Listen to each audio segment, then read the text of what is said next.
Hadirin dan hadirat sidang jamaah pengajian rahimakumullah. Hari ini atau malam ini insyaallah kita akan bercerita sedikit tentang pengikis keimanan. Hal-hal yang bisa mengikis keimanan kita. Karena saat ini ketika kita hidup di era atau di ujung dunia, seakan-akan keimanan kita dan iman tersebut hanya milik orang-orang tua saja. Sementara mereka para remaja, anak-anak muda seakan menunggu masa tua tersebut. Mereka mengatakan bahwa nanti sajalah kita naik taubat saat umur kita sudah 60 tahun ke atas. Nanti sajalah kita pol-polan, nanti kita sholat saat umur kita sudah 70-an. Nanti sajalah. Jadi semua nanti sajalah. Padahal umur tersebut itu tidak diukur daripada masa kita. Ajal tersebut akan datang kapanpun Allah kehendaki. Nah, karena kita lihat beberapa pengajian hampir mayoritas itu diisi oleh orang-orang yang umurnya sudah 50 tahun ke atas, setengah abad ke atas. Maka bersyukurlah kita pada Allah Subhanahu wa taala karena Allah masih memberikan kita kekuatan. Allah masih memberikan kita kesehatan sehingga dengan kekuatan dan kesehatan tersebut kita mampu untuk mau mencicipi ilmu Allah Subhanahu wa taala. Nah sekarang apa saja yang sebenarnya yang menjadi pengikis keimanan kita, atau hal-hal apa saja itu yang sekarang membentang di hadapan kita, dan hal tersebut itu bisa mereduksi tingkat derajat keimanan kita pada Allah Subhanahu wa taala. Maka yang pertama di sini adalah al-jahlu, kebodohan. Arti kebodohan di sini adalah tidak mau mengupdate ilmu-ilmu keagamaan, tidak berencana untuk memperbaharui pemahaman-pemahaman yang keliru, dan tidak mau juga untuk menelaah kembali apa yang sudah menjadi aset masa lalu dalam pengetahuan tersebut. Sehingga ketika kita di pengajian masa lalu, masa kecil kita, umur kita sebelum balik tersebut, itu menjadi khasanah kita dan kita pertahankan sampai kita umur sudah balik. Padahal kadangkala pemahaman kita terhadap keagamaan pada masa saat itu masih sangat kecil. Dan ketika proses pembelajarannya pun itu dengan proses pembelajaran gaya anak kecil. Tapi pasca balik kita tersebut, kita sudah dicekoki dengan pendidikan-pendidikan, dan kita sudah ditransformasikan pendidikan-pendidikan agama ini yang mumpuni. Tapi kita tidak lagi mengupdate ilmu tersebut. Maka sebenarnya ilmu tersebut mesti diupdate kembali, mesti diperbarui. Karena tanpa diperbarui maka kita akan tenggelam dalam masa lalu kita, tenggelam dalam problematika pada masa silam tersebut, sehingga kita tidak bisa melakukan sesuatu sesuai dengan zamannya. Maka pada saat itu mengajari anak kita pun kita harus sesuaikan dengan umur dan masanya. Alimu auladakum hasba zamanihi. Jadi kalau kita mengajari anak kita pun kita juga harus bisa mengajarkan sesuai dengan zamannya. Pun bagaimana kita mengupdate ilmu kita juga sehingga kita tidak terjadi kejahilian dalam pemikiran kita. Apa yang terjadi? Karena tidak ada musibah yang paling besar menurut Imam Ali bin Abi Thalib kecuali adalah musibah berupa kebodohan tersebut. Tidak ada musibah yang paling besar illa kecuali musibah kebodohan itu. Peradaban tidak akan pernah maju tanpa ada pendidikan, dan pendidikan pun tidak akan pernah muncul tanpa ada si pembelajar. Nah, karenanya Islam ini akan maju apabila kita juga mau untuk belajar mengetahui sesuatu yang tidak kita ketahui. Ini persoalannya kan ilmu kita sudah kita cukupkan dengan apa adanya saja. Padahal umur kita bertambah terus. Maka kebodohan yang seperti ini yang semestinya harus kita pindahkan. Beda dengan jahiliyah zaman-zaman Rasulullah. Ya. Jahiliyah mereka itu karena akhlak mereka jahil, tapi pendidikan mereka hebat. Syair-syair mereka yang mereka kumandangkan, mereka tempelkan di balik pintu Ka'bah tersebut, itu mantap-mantap, itu mengalahkan Romawi, mengalahkan Yunani. Tapi bodoh mereka adalah karena mereka tidak mau mengakui keesaan Allah Subhanahu wa taala. Dan kita saat ini sudah mengakui keesaan Allah Subhanahu wa taala, tapi tidak mempelajari aspek-aspek yang melingkupi keesaan tersebut. Sehingga kadang-kadang tanpa sadar kita telah melakukan hal-hal yang tidak benar dalam agama kita. Yang kita pikir itu sudah iya. Maka mempertahankan kebodohan yang seperti itu adalah merupakan pengikis keimanan kita. Kaji saya mengatakan yang karena dan ini berbahaya. Nah karenanya datang kita ke pengajian ini, datang saja sudah dapat pahala, apalagi kita mendapatkan ilmu pengetahuan. Ini maaf cakap saja. Cara wudhu yang benar saja barangkali kita sudah lupa. Cara wudhu saja barangkali kita sudah lupa. Atau yang lebih fatal lagi, maaf, mandi wajib saja kadang kita sudah lupa. Bagaimana play tersebut? Sekarang canggih sudah ada apa namanya itu? Shower itu sudah ada. Kalau dulu pakai timba, watak kenang itu sampai langsung dia sengaja langsung. Tapi ini shower yang trap tabuka berapa ini panjangan ini, dipancaran ini. Jadi Islam tersebut sebenarnya agama modern. Tapi kitanya itu yang tidak modern, tidak mengupdate pengetahuan kita. Memakai baju juga seperti itu. Sekarang bagaimana model-model baju seperti itu? Sehingga kadang-kadang dengan gara-gara baju tersebut kita bermusuhan. Kenapa? Karena kita bermusuhan pada lapeknya, bukan pada substansinya. Substansi menutup aurat. Persoalan warna dan persoalan cara memakainya dan persoalan bentuk baju tersebut itu terserah itu. Yang penting menutup aurat. Nah, sementara ada baju yang memang hebat, modern, tapi tidak menutup aurat, tembus pandang. Itu pula yang tidak dipermasalahkan. Akibat apa? Karena kebodohan kita. Maka hancurkan kebodohan tersebut dengan pengetahuan. Hancurkan kebodohan tersebut itu dengan pendidikan.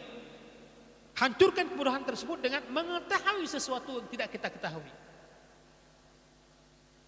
Maka Imam Ali memperingatkan kepada kita yang saya katakan tidak ada musibah yang paling besar bagi umat Islam kecuali musibah kebodohan tersebut. Pertama. Yang kedua, pengikis keimanan kita adalah ria. Ria adalah sifat terlalu membanggakan diri sehingga kita lupa dengan diri kita sendiri. Kalau bahasa sekarang memamerkan diri. Jadi pamer kepada tempat yang tidak sesuai.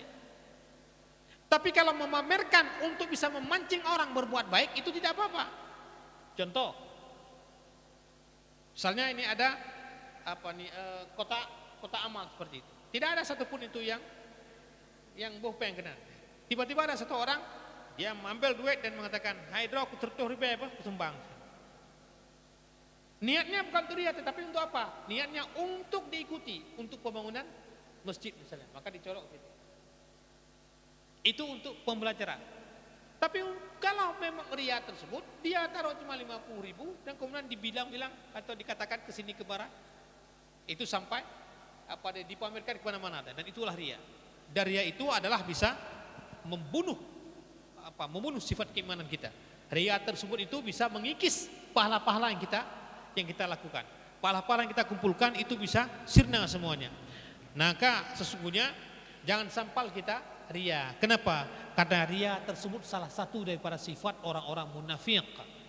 Cobalah lihat. Allah Subhanahu wa taala mengungkapkan, "Innal munafiqina yukhadi'un Allah." Sesungguhnya orang-orang munafik tersebut itulah mencoba untuk menipu Allah Subhanahu wa taala. Yukhadi'un Allah, untuk membohongi Allah Subhanahu wa taala. Padahal wahwa khadi'uhum, padahal mereka sendiri itu yang menipu mereka diri sendiri. Wa idza qamu ila shalah qamu qusala. Apabila orang-orang munafik itu salat berjamaah, itu kalau sendirian itu qamu qusala. Mereka berdiri malas-malasan. Tapi kalau lagi berjamaah di depan tersebut, sakakan khusyuknya 17 malaikat. Tapi kalau sendirian, cepat sekali itu, 2 menit selesai. Tapi kalau depan orang itu sampai 15 menit baru, luar biasa. Nah itu namanya ria, karena depan orang. Nah, ini Allah Subhanahu wa taala yang mengungkapkan sendiri tersebut. Jadi wa idza qamu ila sholati qamu kusala. Jadi untuk apa? Seagar dilihat oleh manusia, yarauna annas, supaya dilihat oleh manusia. Dan ini berbahaya.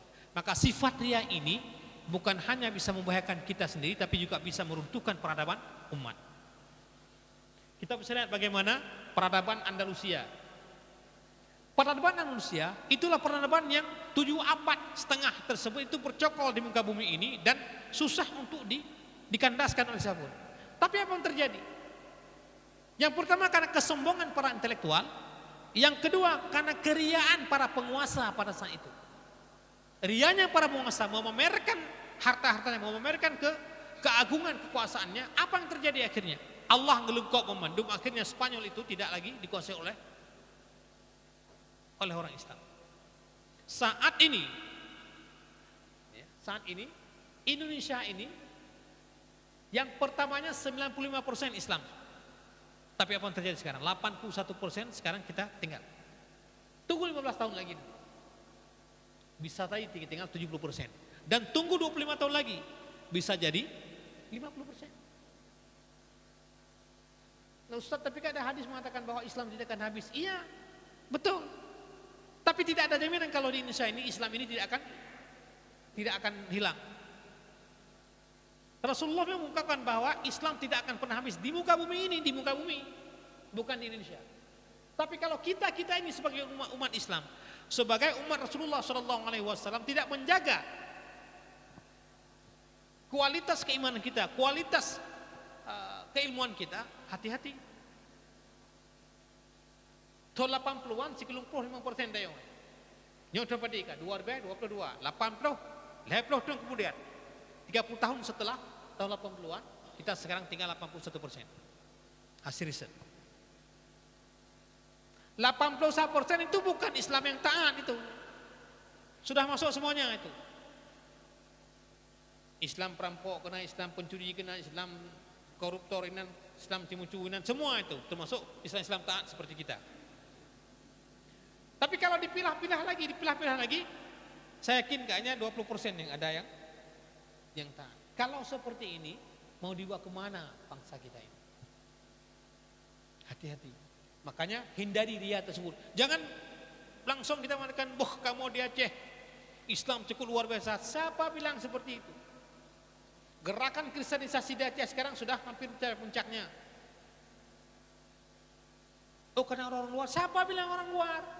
Awak rawatnya fasih kali bicara bahasa Aceh. Ketika dideteksi kau mau tangan selatan lo.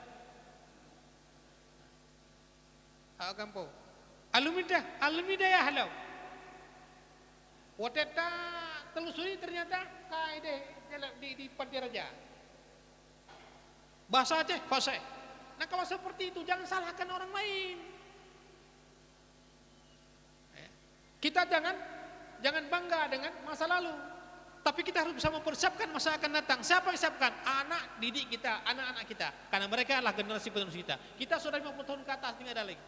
Tapi manusia seperti ini, yang muda-muda seperti ini harus bisa menyiapkan diri, dan dia pun nanti akan habis juga. Maka kita harus bisa mempersiapkan secara berkelanjutan, dan ini yang hampir-hampir kita tidak punya. Sibuk saja dengan politik kita. Yang gop presiden yang sibuk dengan. Jadi nggak usah sibuk, tapi sibuklah dengan taklim-taklim seperti ini sehingga kita bisa mempersiapkan anak-anak kita. Yang paling berbahaya sekarang ini dua hal. Yang pertama adalah HP bagi anak kita. Yang kedua adalah sabu-sabu. Nih Pak, nih sabu-sabu di Aceh ini banyak juga. Paling berbahaya. Anak-anak kecil belum sekolah saja, baru umur 2 tahun sudah pereka dengan HP. Syahadat dia belum tahu. Syahadat tentang asyhadu enggak apa-apa sih, tapi HP mainnya paling fasih. Siapa yang salah seperti itu? Anak salah, urung cik yang salah. Yang berdoa HP pi urung cik pi harus yang menyukai yang harus yang seperti ini. Ini apa namanya? Vivo, Android. Ya, yang titun hanya beliau, yang benar game. Akhirnya apa yang terjadi? Tidak lama lagi nantinya. Jadi karena kita ria dengan masa lalu, ria dengan dengan kehebatan provinsi kita, akhirnya kita lupa dengan substansi keimanan kita dan berbahaya. Hati-hati. Kenapa? Karena ini ria tersebut salah satu sebagai perusak keimanan kita. Yang ketiga, berburuk sangka. Buruk sangka. Ini adalah salah satu hal yang bisa merusak keimanan kita dan sekaligus bisa mengikis keimanan kita. Apa maksud berburuk sangka? Apapun yang kita kerjakan atau apapun yang dilakukan orang lain, kita selalu curiga dengan dia. Dengan anak kita curiga juga.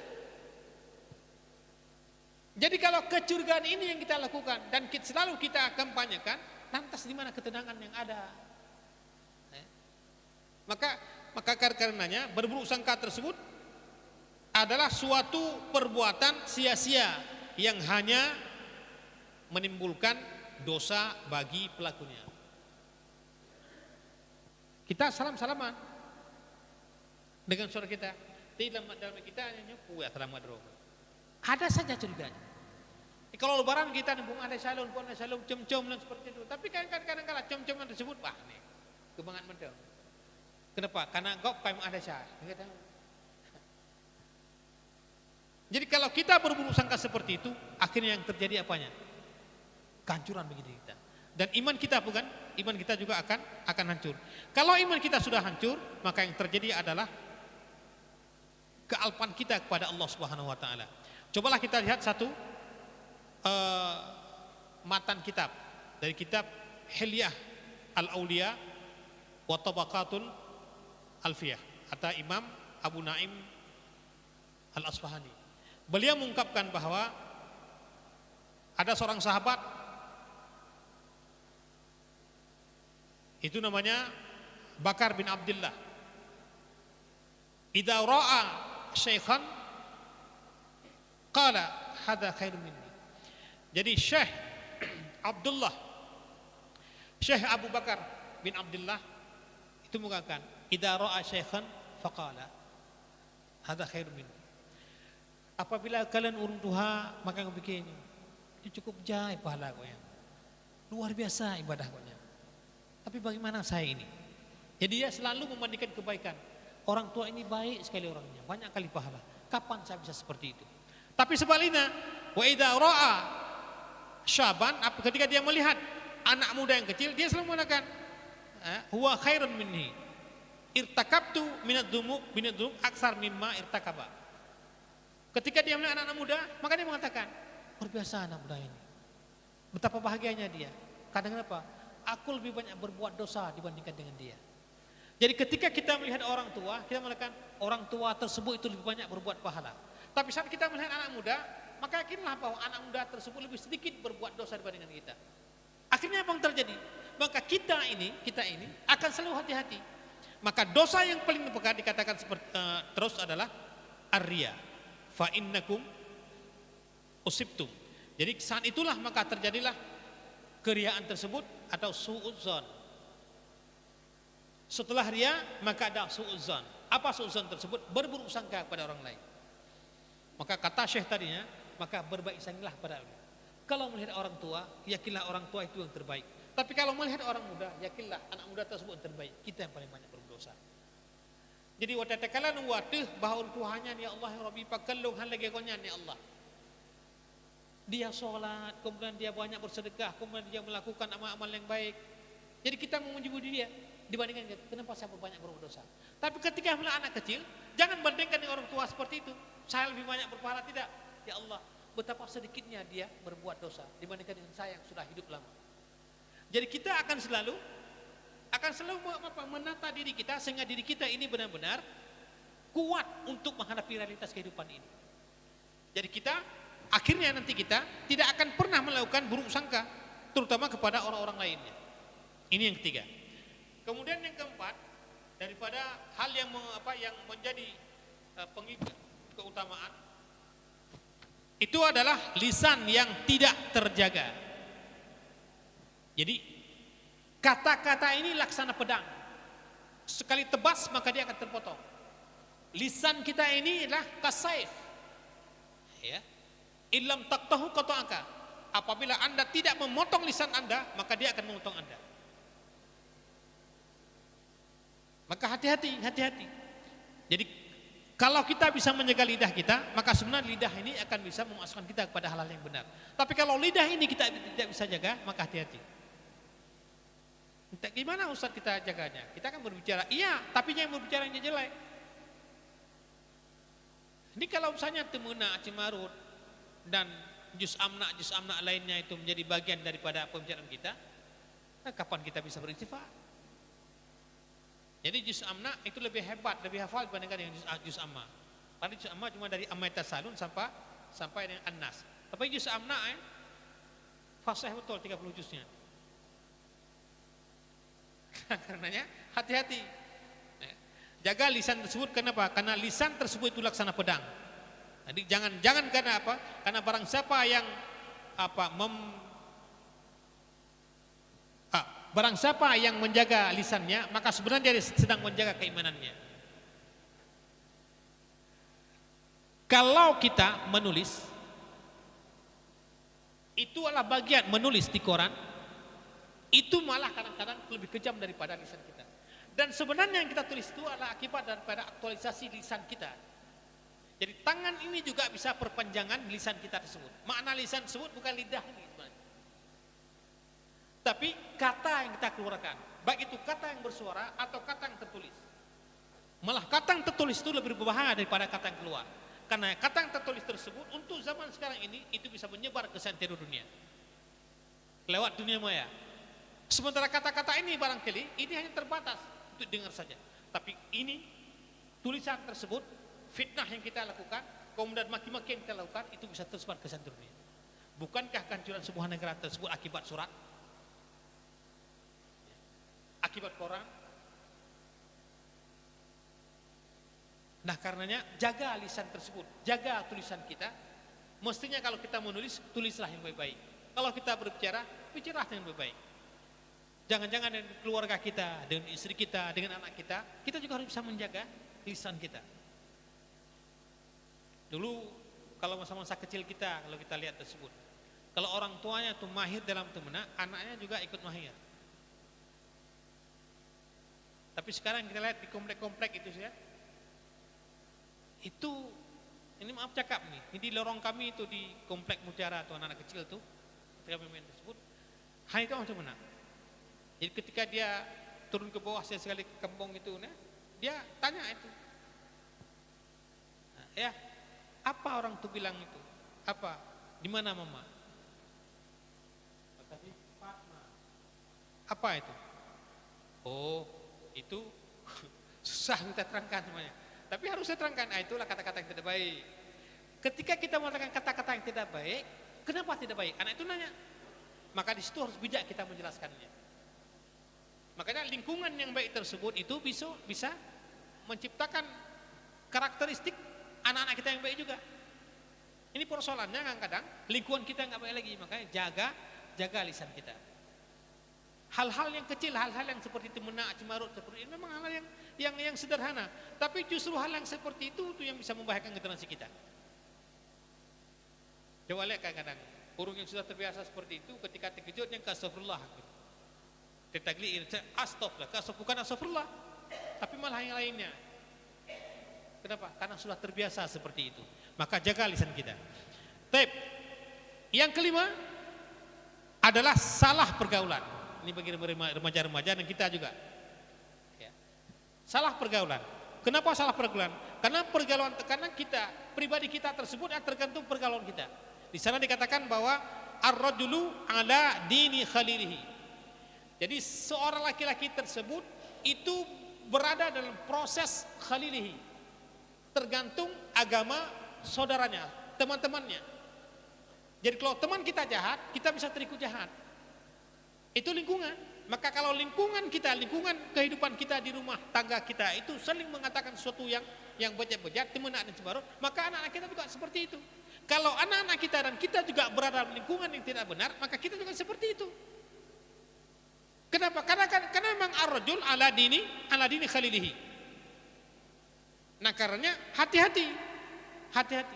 Jangan sampai kita dan anak-anak kita tersebut itu bergaul dengan orang-orang yang tidak benar. Kalau salah pergaulan, ini berbahaya. Ini coba lihat. Anak-anak kecil tersebut sekarang, anak masih tersebut, saya dapatkan itu sudah ngelem. Padahal kita sendiri nggak tahu lem cap kemeng. Dan saya temukan tersebut, dan saya kira biasa-biasa saja, hai lem cap kemeng. Biasanya kan untuk sepatu, tapi ternyata sudah dihirup. Nah, itu saya temukan di sebuah desa tersebut. Dikejar oleh pemuda, saya bilang ngapain kejar anak kecil? Dibilang ini Ustaz nih. Apa ini kan lem ini yang berbahaya Ustaz. Memang waktu kita cium ya, langsung seperti itu. Rupanya itu jadi itu juga. Nah, maka hati-hati, itu anak kecil sekarang. Dan Aceh sudah 27% tersebut mengalami hal seperti itu. Data tahun 2015. Tahun sekarang wallahu alam saya mungkin lebih ini lagi. Seperti narkoba juga seperti itu. Kita pikir rokok, ternyata bukan rokok, tapi itu memang narkoba. Kenapa? Karena memang aspek sosial kita tidak jalan lagi di kampung-kampung. Kalau dulu kami itu di kampung tersebut, kalau anak-anak kecil itu yang rokok, itu abang leting tersebut atau yang lebih besar tersebut itu memarahi kita. Banyak kapirko. Maka dibuatlah mata seperti ini. Mata dua seperti ini, lihat benarnya, kemudian buat ini. Kita nggak boleh merokok. Nah, sekarang ada anak muda yang melarang adik-adik tersebut, datang orang tuanya, yang dimarah bukan anaknya, tapi siapa? Yang memarahi anak-anak tersebut. Jadi sekarang kita tidak lagi menjadi anak komunitas.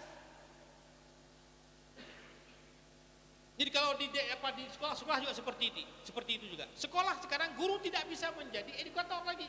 Kenapa? Karena kalau salah itu malah dia yang salah. Berbahaya.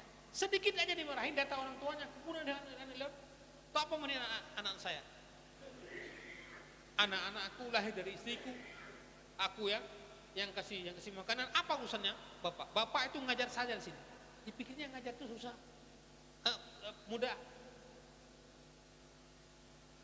Ada itu. Di Lumudin saya waktu itu jadi kepala lembaga bahasa. Karena dia ngurus bahasa, maka didenda dia. Disuruh tulis ini, suruh hafal 2 mufradat. Besok juga seperti itu. Akhirnya karena dia denda terus kan lama-lama akhirnya enggak kuat dia. Kemudian lapor pada orang tua, lapor pada khusus mau. Kupuyu hafal berathan elongnya. Padahal cuma 2 mufradat setiap pagi itu. Tapi karena dia tidak hafal, asik main-main, asik nakal-nakal, ganggu orang lain, akhirnya bertumpuk-tumpuk hafal. Yang disalahkan apa? Penggerak bahasa.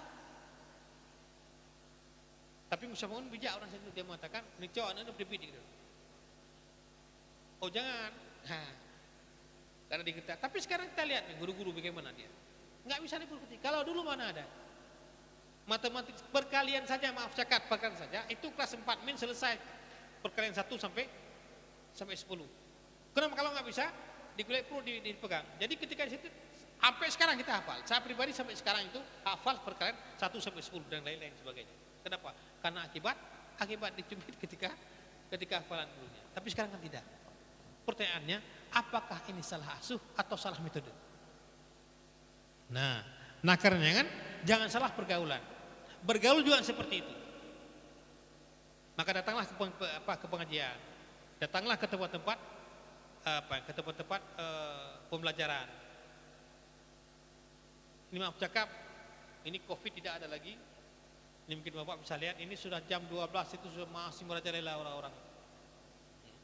12 malam, tapi kalau ada COVID tersebut jam ba'dal isya semua itu di rumah anak-anak belajar tersebut. Sekarang coba lihat anak-anak muda itu di kafe-kafe itu semua, coba lihat. Ya. Oh, mereka belajar tersebut bisa dipastikan belajar itu. Kalau mau itu belajar ya nggak apa-apa, tapi kenapa tidak ada rumah lagi? Bahkan di kafe itu cowok dengan cewek itu sudah di situ jam-jam 12 malam, jam 1 malam. Kenapa tahu Ustaz? Suatu kali setelah ada habis acara di IAIN tersebut, saya dengan Ustaz Daniel, kemudian Pak Warik satu tersebut, itu bawa pematerinya jam 1 malam di sekitar di sekitar Lusma ini. Masih banyak anak-anak gadis dan cowok-cowok itu yang masih minum di situ. Bukan di sini, tapi di Aluawi, di kafe Aluawi sana. Kejut saya, Aluawi kok menteng lagi. Akhirnya tidak lama saya bawa tamu pusat tersebut langsung ke hotel Malay. Setelah dikasih materi, karena sudah sampai jam 11 malam, kemudian bawa saya sampai jam 11 malam, jam setengah 1, saya bilang sama Pak Warik satu, nyepah ada baju ke di bawah hotel yang kayak ini. Mudah-mudahan jangan tanya apa-apa dia. Memang nggak ada tanya apa karena dia udah ngantuk. Tapi itu malu kita jadi.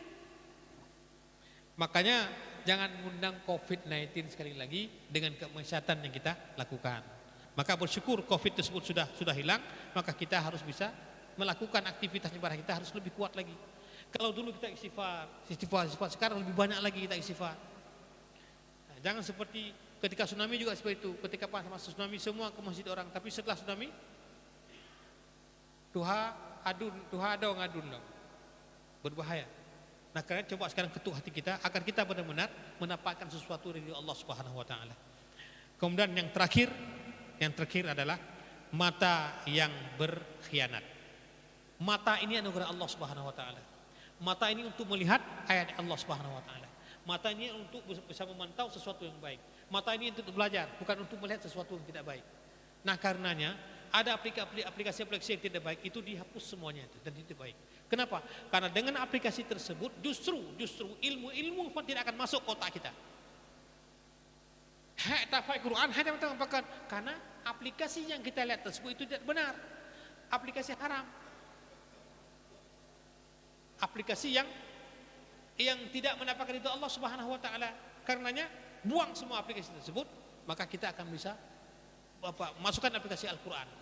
Itu akan lebih baik. Maka mata yang berkhianat itu lebih kejam daripada pedang yang memutuskan leher orang. Kalau leher orang itu bisa satu, dengan mata ini bisa ratusan orang.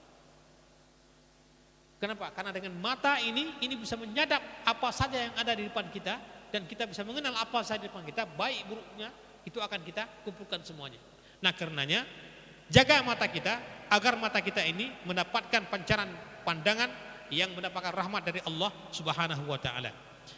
Barangkali ini kalau memang ada pertanyaan kita lanjutkan, kalau tidak ada satu hal lagi yang akan saya sampaikan bahwa sesungguhnya untuk bisa menjaga diri kita dan batin kita hanya satu, istighfar pada Allah Subhanahu wa taala.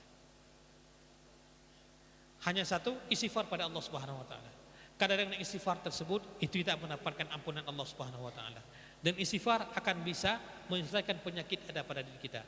Dan istighfar itu akan bisa membuat diri kita teringat pada diri kita yang sebenarnya. Dan istighfar kita akan sadar bahwa kita adalah makhluk. Dan istighfar kita akan sadar bahwa kita akan kembali kepada Allah Subhanahu wa taala.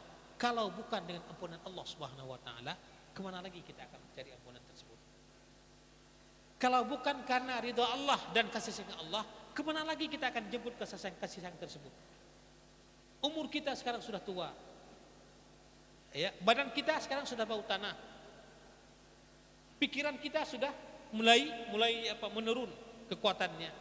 Kalau kita tidak kembali kepada Allah, kemana lagi kita akan kembali?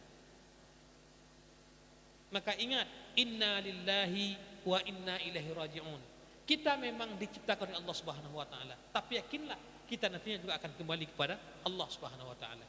Nah, karena cobalah kita berpikir, menjernihkan diri kita bahwa istighfar ini insyaallah akan menepis semua yang kita katakan tadi, yang tujuh tadi. Semua yang kita lakukan itu insyaallah akan tertepis semuanya dan kita akan kembali pada fitrah kita. Apa fitrah kita? Kesucian kita. Kita adalah manusia, kita insan, dan kita adalah makhluk Allah Subhanahu wa taala yang paling mulia. Kemuliaan kita ada pada otak dan pada iman, akal dan keimanan tersebut. Maka pertahankan akal kita itu pada jalurnya dengan kekuatan iman dalam dada. Insya Allah dengan kekuatan akal yang jernih dan lurus, maka insya Allah akan bisa kita pertahankan iman kita yang benar. Tapi kalau tidak seperti itu, hati-hati. Allah bukan hanya mencabut rahmat dan nikmatnya pada satu orang saja, pada satu keluarga saja, pada satu suku saja, tapi bisa pada satu bangsa Allah akan bisa mencabut nikmat-nikmat tersebut. Coba lihat bagaimana Rum itu diguling oleh Allah Subhanahu. Kenapa? Ini misalnya Filipina kita lihat seperti itu, yang dulunya 100% Islam tapi sekarang tinggal 2% saja. Sedih kan? Maka jangan terulang seperti itu. Maka berdoalah pada Allah Subhanahu wa taala agar kita benar-benar mendapatkan diri kita secara fitrah, suci kita. Saya kira demikian. Mohon maaf atas segala kekurangan, mohon ampun atas segala kekhilafan. Hadanallah wa iyyakum ajma'in, nastaghfirullah wa lakum. Wallahu muwaffiq ila aqwamit thoriq. Wassalamualaikum warahmatullahi wabarakatuh.